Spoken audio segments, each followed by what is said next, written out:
आज हम लोग जिस विषय पे चर्चा करेंगे वो है dynamics pathology and organic pathology. ये डायनामिक्स पैथोलॉजी और ऑर्गेनिक पैथोलॉजी क्या है, इस बारे में देखिएगा। आप लोग जब प्रैक्टिस करेंगे तो आप लोगों के पास बहुत टाइप का पेशेंट आता है, और पर्टिकुलरली जो दूसरा स्कूल से आता है, मतलब जो एलोपैथी डॉक्टर को दिखा के आप लोगों के पास ट्रीटमेंट के लिए आता है, वो लोग हमेशा एक शिकायत करता है कि डॉक्टर साहब मेरा शरीर में बहुत सारा तकलीफ़ हो रहा है, लेकिन मैं बहुत सारा एलोपैथी डॉक्टर को दिखाया हूँ और वो लोग हम लोगों को बहुत सारा टेस्ट करवाया है, लेकिन कोई टेस्ट में कुछ पकड़ा नहीं जा रहा है। लेकिन हमारा तो तकलीफ़ है। कभी कभी ऐसा भी होता है कि तकलीफ़ की वजह से उन लोगों को साइकियाट्रिस्ट के पास भी भेजने के लिए सलाह देता है। तो क्यों ऐसा होता है? पेशेंट बोलता है कि हमारे शरीर में तकलीफ़ हो रहा है, कष्ट हो रहा है, और उसके लिए डॉक्टर साहब मुझे हम हज़ार रुपया का टेस्ट करवा रहा है, हर टाइप का टेस्ट करवा रहा है, लेकिन उसमें कुछ पकड़ा नहीं जा रहा है, जबकि मेरा तकलीफ़ हो रहा है। आप लोगों को भी शायद ऐसा स्थिति में कभी कभी फेस करना पड़ा है ना सभी को? आप लोगों को कभी ऐसा फेस करना पड़ा है?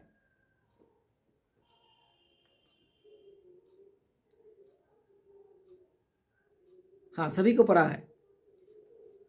देखिएगा, मॉडर्न मेडिसिन में क्या होता है, कोई भी बीमारी आता है तो वो लोग उसको ढूंढने का कोशिश करता है। तो ढूंढने का जो कोशिश करता है उसके लिए लोग बहुत टाइप का डायग्नोस्टिक टेस्ट देता है, कभी पैथोलॉजिकल, कभी रेडियोलॉजिकल, कभी बायोकेमिस्ट्री का, बहुत सारा टेस्ट करवाता है। लेकिन देखा जाता है कि मैक्सिमम टाइम में कुछ पकड़ा नहीं जाता है। बीच बीच में कभी भी कुछ पकड़ा जाता है तो वो लोग क्या बोलता है कि यही है आपका रोग का कारण, बोल के उसके लिए एक ट्रीटमेंट देता है या एक मैनेजमेंट देता है।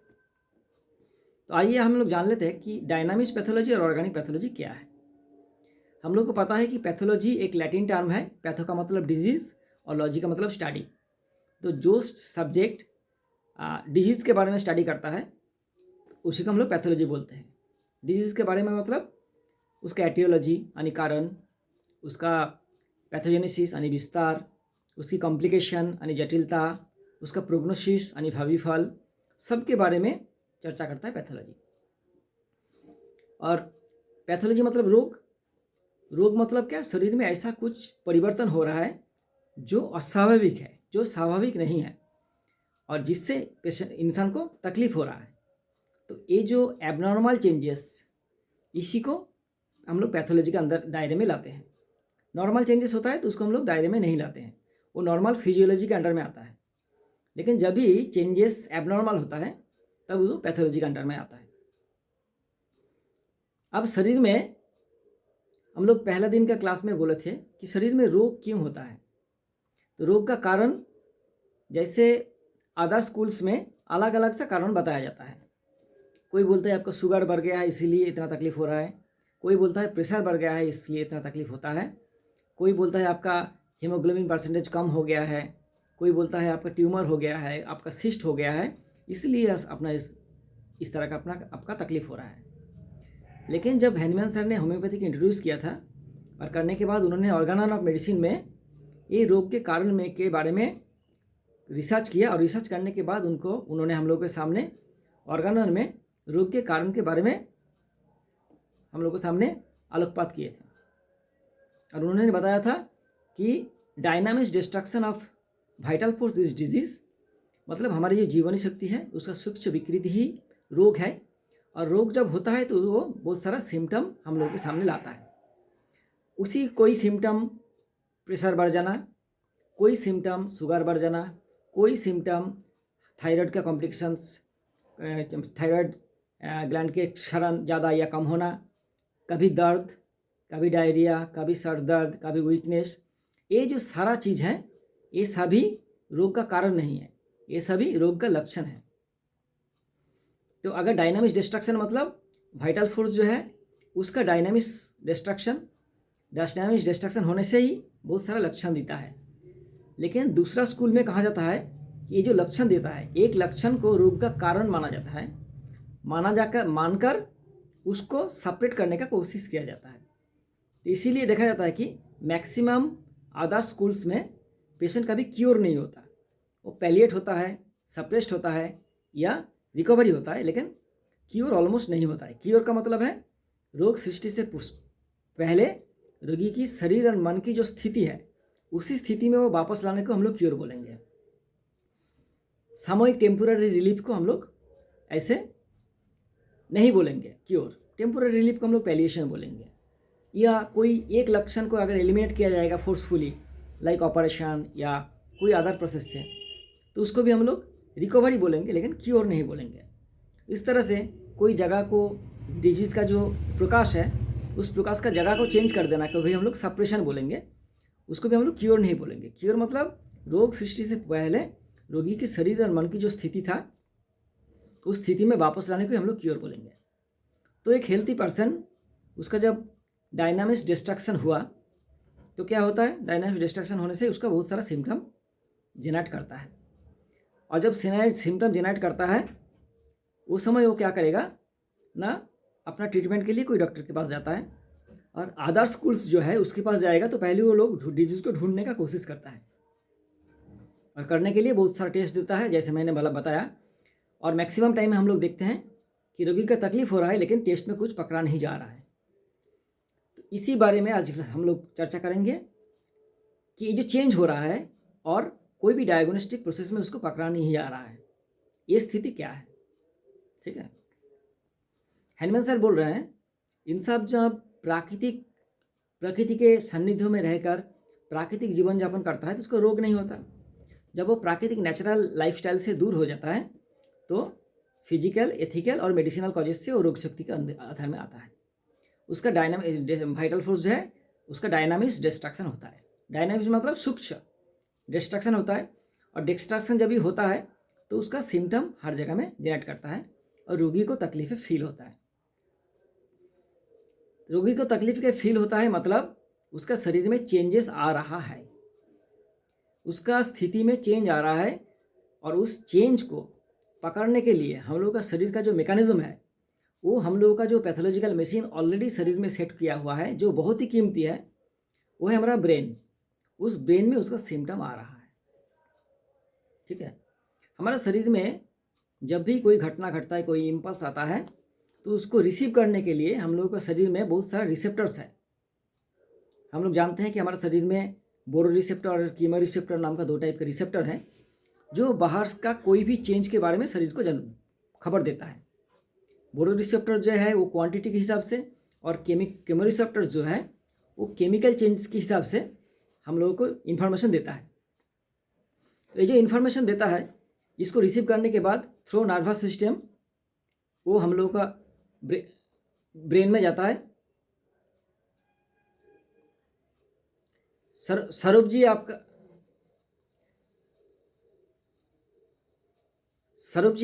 ये ऑफ कीजिए तो।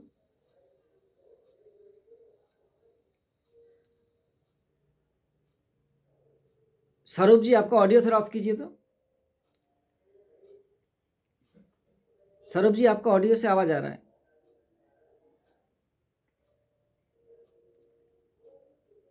स्वरूप जी आपका ऑडियो से आवाज आ रहा है बहुत, उसको थोड़ा ऑफ कर दीजिए।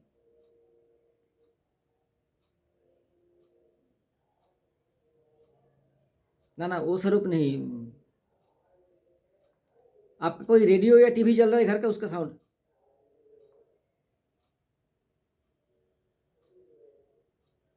ठीक है, चलते हैं हम लोग। तो देखा,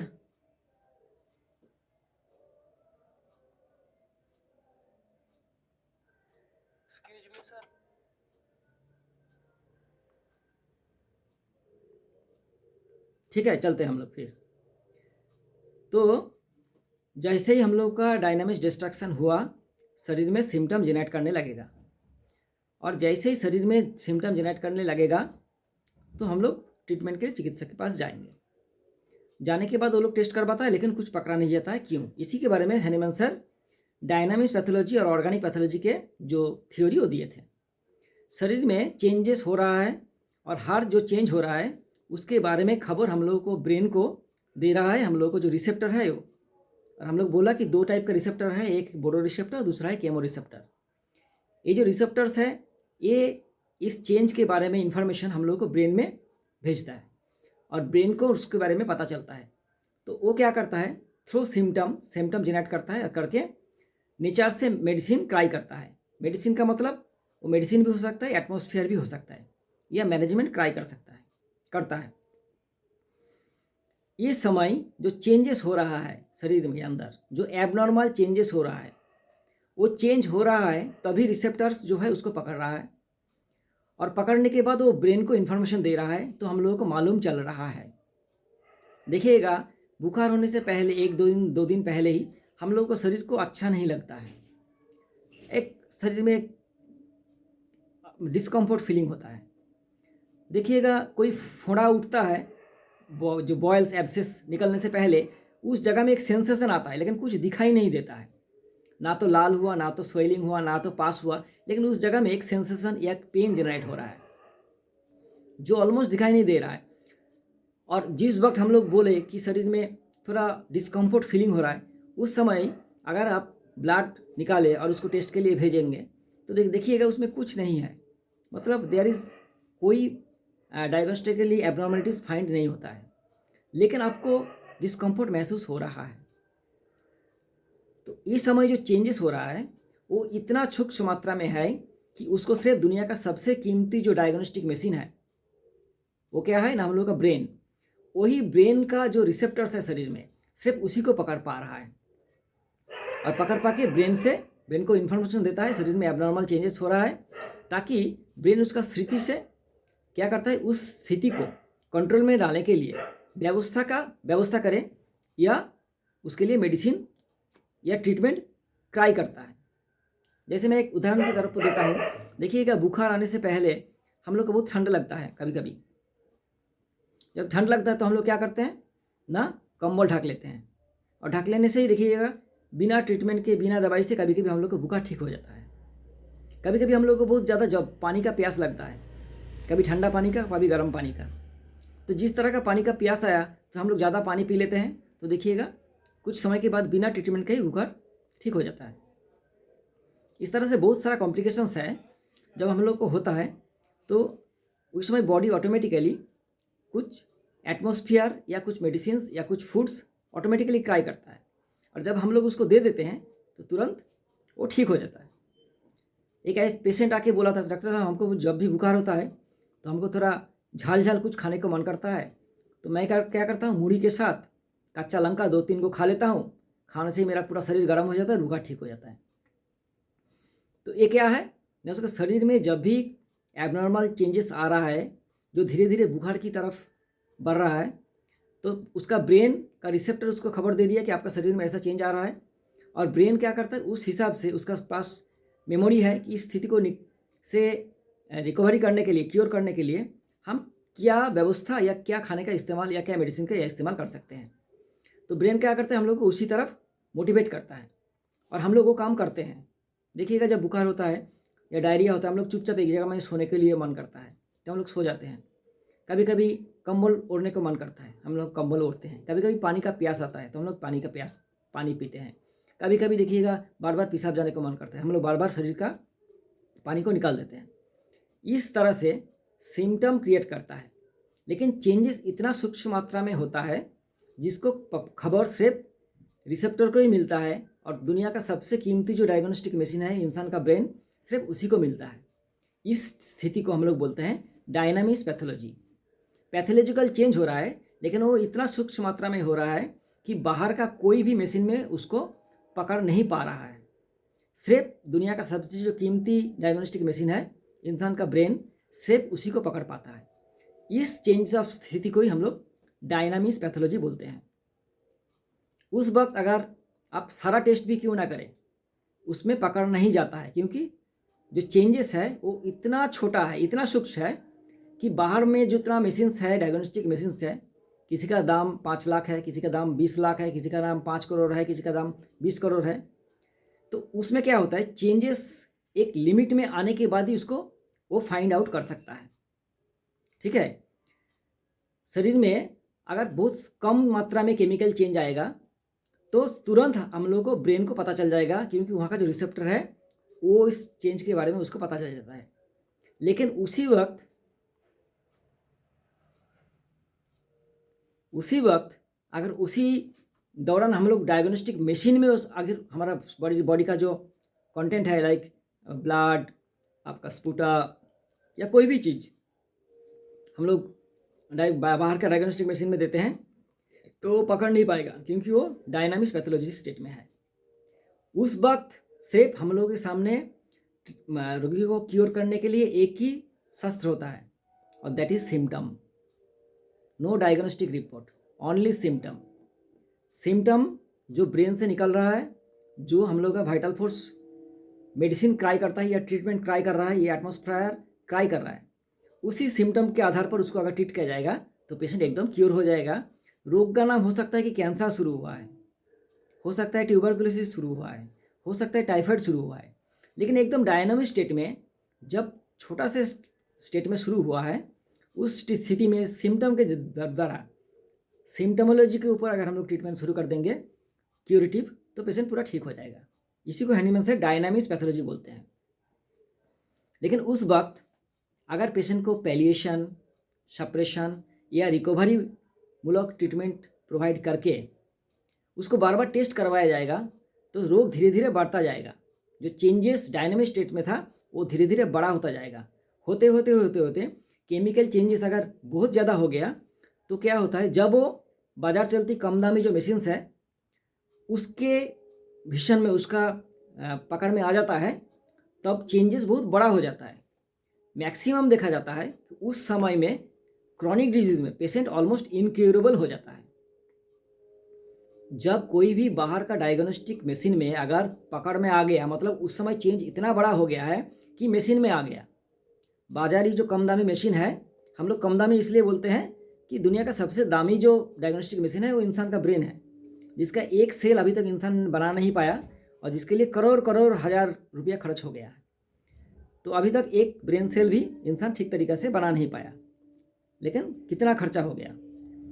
इसीलिए हम लोग बाजारी जो मशीन्स है उसको कम दामी बोलेंगे। तो वो कम दामी जो मशीन्स है उसमें की कैप्चरेशन में जब वो आ जाता है, तब समझना है कि वो चेंजेस बहुत बड़ा हो गया है, ठीक है। तब वो ऑलमोस्ट इनक्यूरेबल स्टेट में चला जाता है। एक उदाहरण देता हूँ। एक आदमी, इंसान का शरीर में थोड़ा डिस्कम्फर्ट हो रहा है, उसका और सारा बहुत सारा सिम्टम आ रहा है, तो उसको आपने अमोल नहीं किया, वो कोई चिकित्सा व्यवसायी के पास गया, तो उसने क्या करेगा, जितना भी टेस्ट है उसको करवाता रहेगा और उसको पैलिएटिव ट्रीटमेंट देता रहेगा। पैलिएशन होते होते होते होते एक समय जब वो बढ़ गया, तो उसको देखा गया कि MRI किया, पकड़ नहीं पाया, CT स्कैन किया, पकड़ नहीं पाया। ऐसा करते करते तो एक डॉक्टर को छोड़ के दूसरे डॉक्टर के पास गया, डॉक्टर भी टेस्ट फूस्ट करवाया। ऐसे करके 3 से 6 महीने जब बीत गया, तब जब थर्ड डॉक्टर के पास गया, जब उसने फिर से एक बार CT स्कैन करवाया, तो देखा गया कि उसका लंग्स में एक ट्यूमर है, और जो कि मैलिग्नेंट है, मतलब कैंसरस ट्यूमर है। तो अभी वो स्टेट ऑलमोस्ट इनक्यूरेबल स्टेट में पहुंच गया है। व्हेयरएज 6 महीने पहले जब उसको डिस्कम्फर्ट आ रहा था, शरीर में कुछ बर्निंग सेंसेशन आ रहा था, इस तरह से जो सिम्टम आ रहा था, जो डायग्नोस्टिक बाजार चलती कम दामी डायग्नोस्टिक मशीन के पकड़ में नहीं आ रहा था, तब अगर सिम्टमेटिकली उसको ट्रीट किया जाता तो क्योर हो जाता। इसी जो चेंजेस हो रहा था उस समय, जिस चेंज को सिर्फ इंसान का ब्रेन पकड़ पा रहा था, बाजार चलती कम दामी डायग्नोस्टिक मशीन नहीं पकड़ पाता, उस स्थिति को handyman sir dynamic pathological state बोलते हैं, ठीक है। और जब बाजार चलती कम दामी पैथोलॉजिकल या रेडियोलॉजिकल फाइंडिंग्स में वो आ जाता है, तब समझना है कि चेंज बहुत बड़ा हो गया है और क्रॉनिक डिजीज में वो ऑलमोस्ट इनक्यूरेबल स्टेट में चला गया है। तो उसी को हैंडीमैन सर ऑर्गेनिक पैथोलॉजी बोलते हैं, ठीक है। अब ऑर्गेनिक पैथोलॉजी में पैथोलॉजी बेस्ड जो ट्रीटमेंट है वो काम करना शुरू करता है, लेकिन मैक्सिमम ही वो ट्रीटमेंट आइदर पैलिएटिव और सपरेटिव और रिकवरी मूलक होता है, वो आरोग्यमूलक नहीं होता है। इसीलिए देखिएगा, एक मैं उदाहरण देता हूँ कि देखिए, एक पेशेंट को थोड़ा डिस्कम्फर्ट हो रहा है, पसीना हो रहा है, नींद में बार बार बाथरूम उठने को इच्छा हो रहा है, गुस्सा ज़्यादा आ रहा है, तो आपने क्या किया, प्रेशर मापा, तो देखा कि प्रेशर ऑलमोस्ट नॉर्मली है। तो उस समय अगर आप उसका सिम्टम लेके पूरा ट्रीटमेंट करेंगे तो एकदम क्योर हो जाएगा। लेकिन उसी स्थिति में अगर उसको किसी पैलिएटिव ट्रीटमेंट में भेजा जाएगा तो देखा जाए उसको ट्रैंक्विलाइजर टाइप का कुछ ड्रग दे दिया गया, वो खाया तो थोड़ा दिन अच्छा लगा, फिर कुछ दिन के बाद अचानक उसका एक दिन सर चक्कर देके वो गिर गया या शरीर डिस्कम्फर्ट होने लगा, तो उसने प्रेशर मापा, देखा गया कि उसका प्रेशर 200/100 हो गया। तो अभी ये जो स्टेट में चला गया, इस स्टेट ऑलमोस्ट इनक्योरेबल स्टेट में वो चला गया, ठीक है ना। उसका हाई प्रेशर का ही जो सिम्टम्स है वही पहले से जनरेट हो रहा था, लेकिन वो डायनामिक स्टेट में था। उस समय में अगर आप ट्रीट करते तो वो ठीक हो जाता, और उस समय आपके पास सिर्फ और सिर्फ रोग इलाज करने के लिए एक ही चीज़ आपको मिलता है, दैट इज सिम्टम्स, ठीक है। तो इसी को हैनीमैन सर डायनामिक्स पैथोलॉजी और ऑर्गेनिक पैथोलॉजी के बारे में हम लोगों के सामने रखा है। तो मोटा मोटी समझ में आया तो डायनामिक्स पैथोलॉजी क्या है और ऑर्गेनिक पैथोलॉजी क्या है।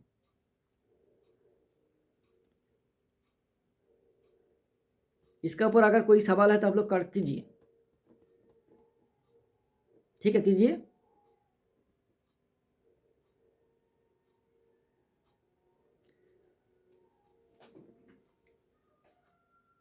बोलता हूँ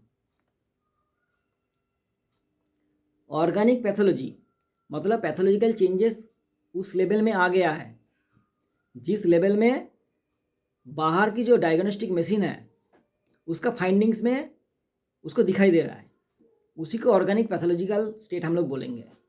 उसमें आपको सिम्टम भी रहेगा और पैथोलॉजिकल फाइंडिंग्स में भी वो आ जाएगा। पैथोलॉजिकल जो रिपोर्ट करेगा, रेडियोलॉजिकल जो रिपोर्ट करेगा, उसमें इम्प्रेशन में वो आ जाएगा कि आपका ये चीज़ हुआ है, ये चेंजेस आया है।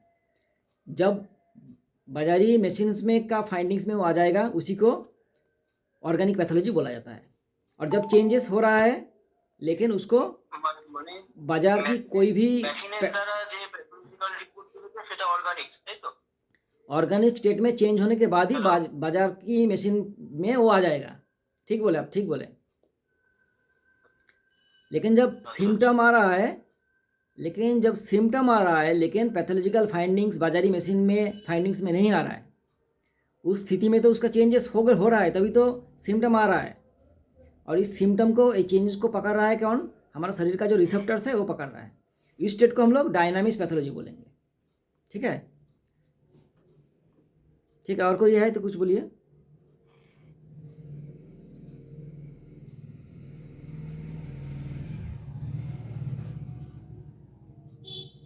सभी को दो पैथोलॉजी के बारे में थोड़ा आइडिया हो तो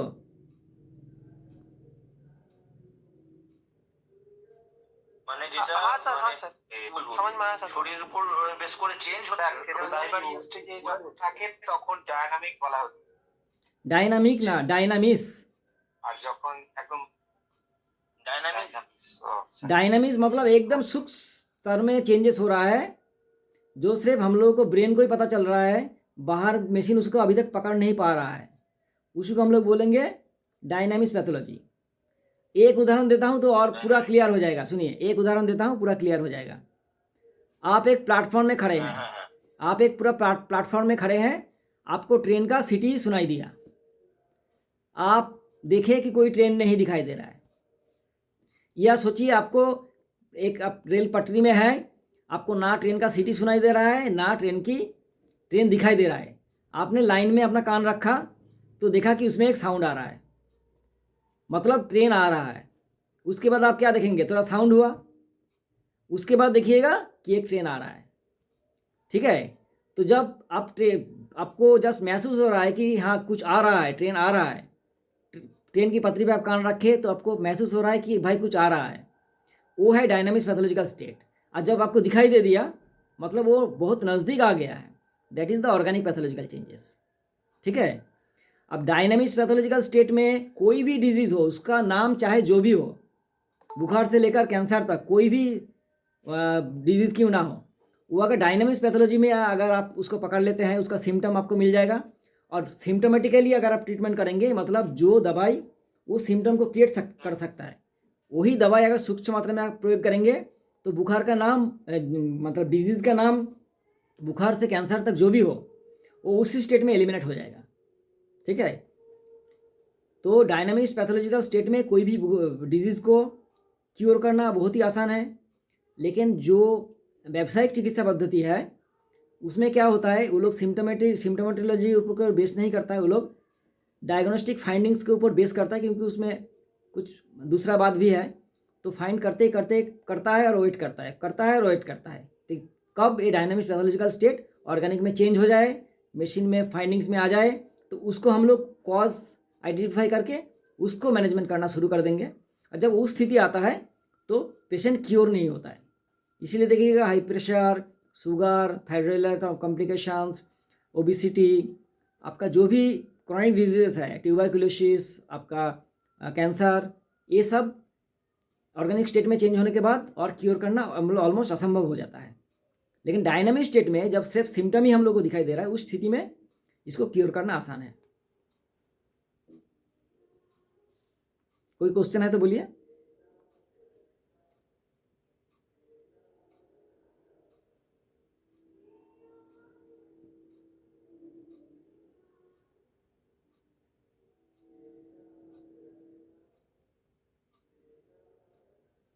मोटा मोटी समझ में आया तो बहुत अच्छा है, समझ में आया सर, आगे बढ़िए। बहुत अच्छा समझ में आया, बहुत अच्छा। इतना अब नहीं आएगा तो और क्या आएगा। बहुत अच्छा समझ। तो अगर जब डायनामिक स्टेट में, अब मैं सवाल पूछता हूँ, जब डायनामिक स्टेट में चेंज हो रहा है तो उस समय पेशेंट को क्या महसूस होगा? लक्षण सर डिस्कम्फर्ट, हाँ, लक्षण महसूस होगा, जितना भी लक्षण है कष्ट महसूस होगा, रोग का जो कष्ट है वो महसूस होगा। लेकिन उस समय क्या नहीं मिलेगा?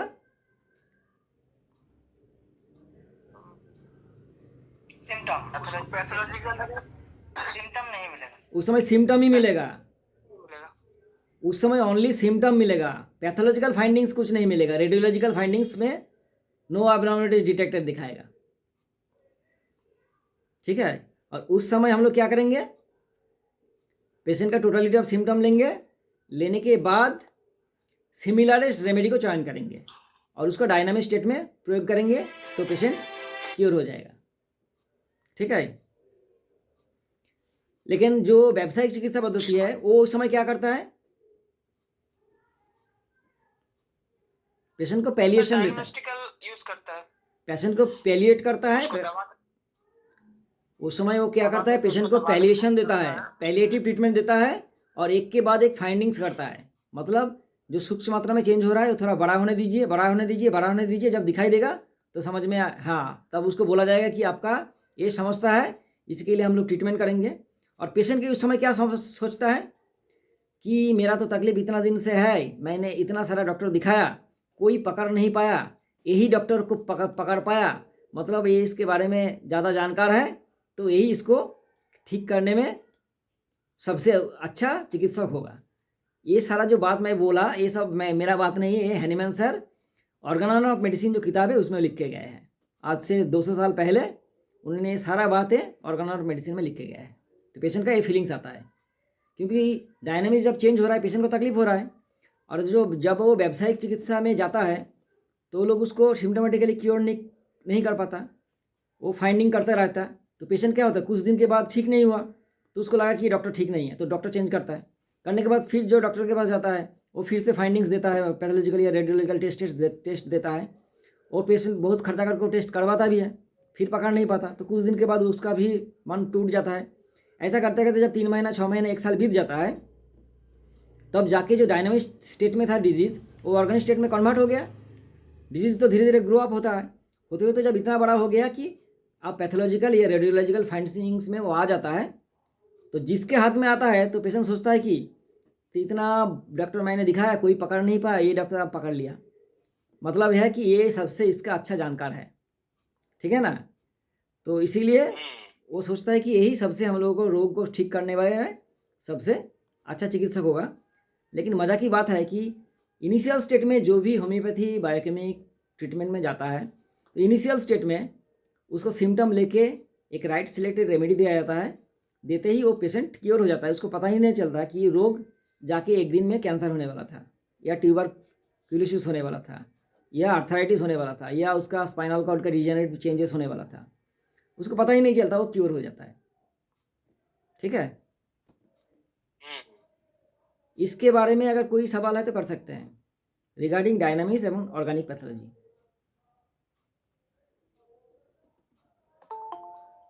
सर ये जो डायनेमिक्स पैथोलॉजी है इसका सिम्टम्स से ब्रेन के रिलेटेड ही होगा ना सर? नहीं होगा, इसका सिम्टम मिलेगा।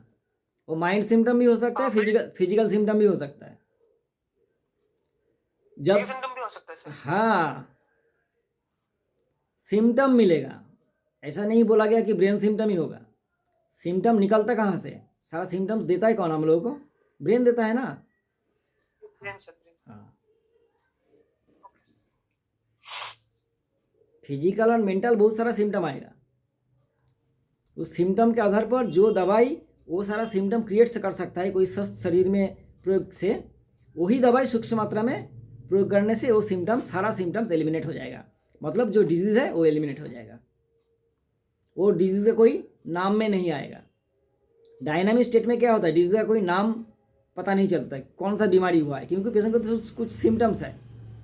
जब पैथोलॉजिकल चेंजेस में आ जाता है तब डिजीज़ का एक जटिल और कठिन लैटिन नाम दिया जाता है, ताकि लोगों को लगे, पेशेंट को लगे कि ये बहुत बड़ा बीमारी है। इसका नाम तो बहुत ही, कभी कभी ऐसे ही बोला जाता है कि आपका जो बीमारी है ये सिर्फ आप ही को हुआ है, बहुत कम आदमी को होता है। तो पेशेंट सोचता है कि बाप रे बाप, मैं कितना मतलब इम्पोर्टेंट पर्सन हूँ कि इतना अच्छा बड़ा बीमारी मुझको ही हुआ है, मुझको ही चयन किया है बीमारी। तो जब तक ना पैथोलॉजिकल चेंजेस में, ऑर्गेनिक पैथोलॉजिकल चेंजेस आता है तब डिजीज़ का कोई नाम नहीं आता। और डायनामिक्स पैथोलॉजी में सिर्फ सिम्टम ही आता है।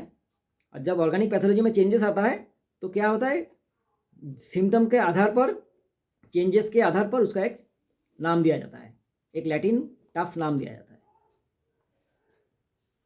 और कोई सवाल है तो कीजिए।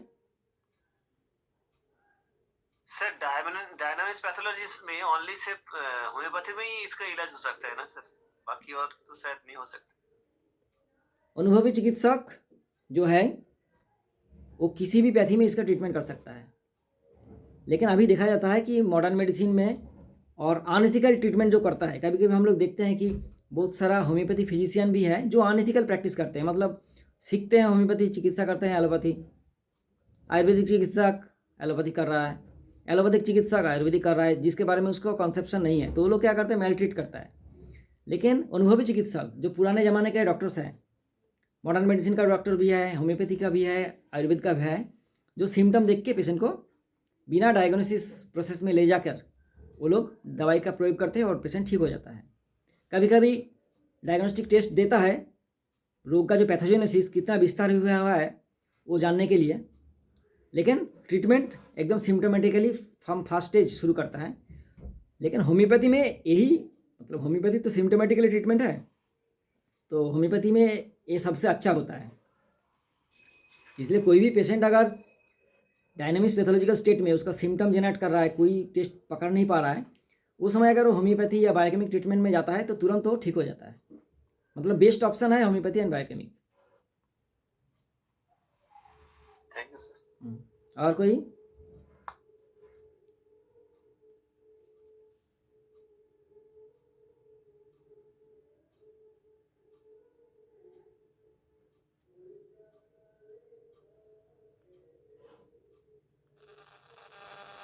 ठीक है, अगर नहीं है तो आज के लिए इतना ही।